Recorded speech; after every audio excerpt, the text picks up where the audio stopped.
हम तबाह हो चुके, बर्बाद हो चुके, आय का स्रोत समाप्त हो चुका, तो अब आप अदरक और लहसुन हमको क्यों बता रहे हैं? हम तबाह हो चुके, बर्बाद हो चुके, आय का स्रोत समाप्त हो चुका, तो अब आप अदरक और लहसुन हमको क्यों बता रहे हैं? ऐसा लग रहा था आकाश से ही कोई बोल रहा है और वही आकाश की वाणी हम सुन रहे हैं। किसी को सांप्रदायिक एजेंडे को आगे बढ़ाने का अवसर नहीं देंगे। महिला निकलती है और वो महिला भाजपा या आरएसएस की कार्यकर्ता होती है और वो इमाम को या मुअज्जिन को धमकाती है और साउंड कम करो और ये करो और वो करो, ये कहीं से भी कानूनी समाजी इसको बर्दाश्त नहीं किया जाना चाहिए। अजान से आपत्ति नहीं है, नमाज से भी आपत्ति नहीं है, लेकिन मामला असल में एक विशेष मानसिकता के लोग जो वो ये पोलराइज करने की कोशिश करते हैं। उनको ये लग रहा था कि महाराष्ट्र में जो शिवसेना नाम की पार्टी है वो कट्टरवादी पार्टी है, उस पर एक ठप्पा लगा है, उसकी सरकार रहेगी तो सांप्रदायिक ध्रुवीकरण का अवसर हमको मिलेगा। तो संघी मिजाज के लोग हैं, उनको हम हाशिए पर ढकेलने में कामयाब हो सकते हैं।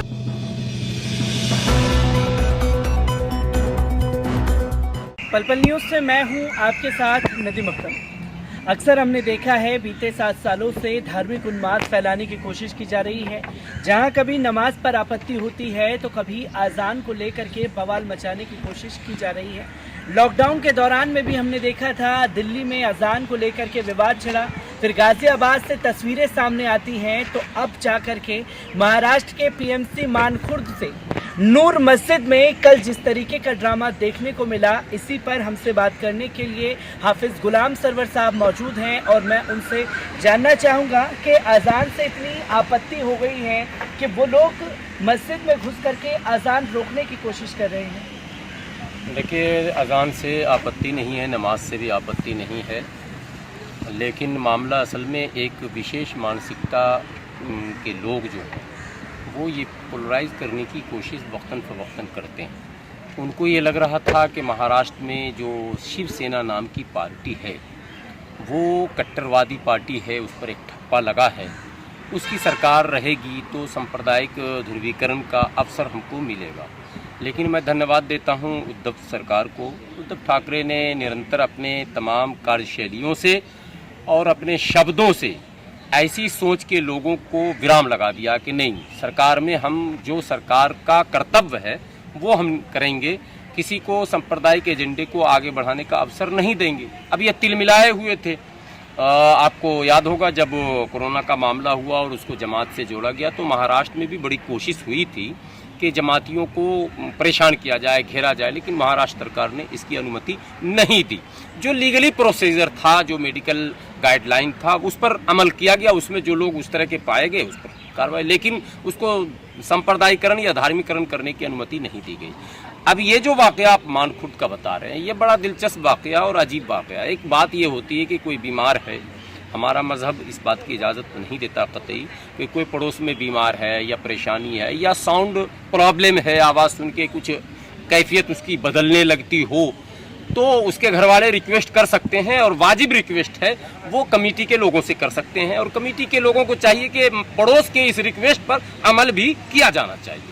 लेकिन आप अचानक कोई महिला निकलती है और वो महिला भाजपा या आरएसएस की कार्यकर्ता होती है और वो इमाम को या मुअज्जिन को धमकाती है और साउंड कम करो और ये करो और वो करो, ये कहीं से भी कानूनी समाजी इसको बर्दाश्त नहीं किया जाना चाहिए। खुशी की बात ये है कि हम लोग बार बार बोलते वक्त बाज़ लोग, हम उसमें मैं भी अगर अपने आप को शामिल कर लूँ, ज़ुबान हम लोगों की भी फिसलती है, हम इसको हिंदू और मुस्लिम का एजेंडा कहते हैं। नहीं, ये कतई नहीं है। भारत में बहुत बड़ी आबादी हमारे उन हिंदू बड़े भाइयों की है जो गंगा जमनी तहजीब को जिंदा रखने के लिए अपनी सारी ऊर्जा का प्रयोग करते रहते हैं। और मानखुर्द में भी ये दृश्य देखने को मिला कि जहां एक महिला, संघी महिला कहेंगे, हिंदू महिला नहीं कहेंगे आप, संघी महिला जाती है पोलराइज करने को, तो दूसरी हिंदू महिला आती है। अब मैं कह सकता हूँ हिंदू, ठीक है, अब उसका मैंने कहने में मजा भी आ रहा, तो वो जाती है और अड़ जाती है और उसको रोकती है, मना करती है, उससे उलझती है कि नहीं, तुम्हारा ये रवैया, ये तरीका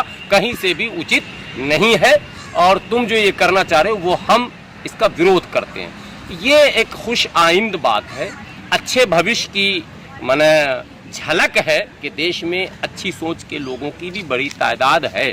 हम लोगों को भी चाहिए, विशेषकर माइनॉरिटी के जो सोशल एक्टिविस्ट हैं, उनको चाहिए कि ऐसे लोगों से सामाजिक सामंजस्य स्थापित करके सोशल बैलेंस उनके साथ बनाकर और समाज में अच्छे वातावरण का निर्माण कैसे हो, उस पर काम इन लोग आगे बढ़ाएं, ताकि वो जो संघी मिजाज के लोग हैं उनको हम हाशिए पर ढकेलने में कामयाब हो सकें। क्योंकि हमने देखा है लगातार मुद्दों को भटकाने की कोशिश की जाती है, नए नए मुद्दों को जन्म दिया जाता है, जैसे मानखुर्द की ये घटना थी।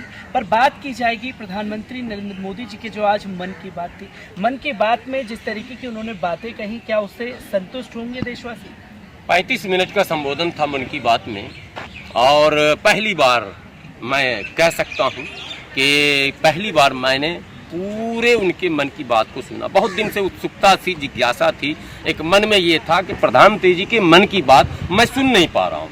तो आज मैंने एकदम इत्मीनान से कोशिश की, 35 मिनट तक का उनके पूरे संबोधन को सुना, एक एक शब्द को सुना, लेकिन बहुत ही मैं निराश हुआ। बल्कि मैं अपने बच्चों के साथ बैठकर सुन रहा था, लॉकडाउन में ऐसे भी कहीं काम नहीं था। तो मैंने कहा कि जो ज्वलंत मुद्दे हैं, जो सबसे ज़्यादा अभी चर्चे में बात है, उस पर एक लफ्ज़ उन्होंने इशारा तक नहीं किया। उन्होंने घुमा फिराकर हल्का सा एक इशारा चाइना पर किया, लेकिन ये नहीं बताया कि हम क्या करने जा रहे हैं, या चाइना ने जो माने कदम उठाया है, हमारे सैनिकों की जो शहादत हुई है, हम उसका बदला लेंगे या नहीं लेंगे, या लेना चाहिए या नहीं लेना चाहिए। चाइनीज सामानों के बहिष्कार की बात पूरे देश में चल रही, प्रधानमंत्री जी ने अपने संबोधन में इस शब्द का इस्तेमाल नहीं किया। हाँ, लोकल और वोकल का इस्तेमाल उन्होंने फिर किया दोबारा कि ये होना चाहिए, लेकिन उस पर तो एक सवाल खड़ा हो जाता है कि आपने जब मझोले उद्योगपतियों को, छोटे उद्योगपतियों को कोई ऐसा अवसर दिया ही नहीं, तो लोकल सामान जो है, जो जिसको स्वदेशी निर्मित कहेंगे, वो तो हो नहीं सकता।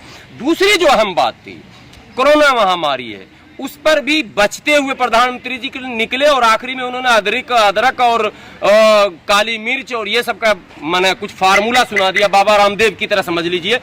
वो कोरोनील उन्होंने भी पेश कर ही दिया था, ये आपने अगर सुना होगा तो देखा होगा। अदरक वगैरह का जिक्र उन्होंने कर दिया। मैं हंसा भी कि अब जब 3 महीने हम सड़क पर मर चुके, हम तबाह हो चुके, बर्बाद हो चुके, आय का स्रोत समाप्त हो चुका, तो अब आप अदरक और लहसुन हमको क्यों बता रहे हैं? एक बात।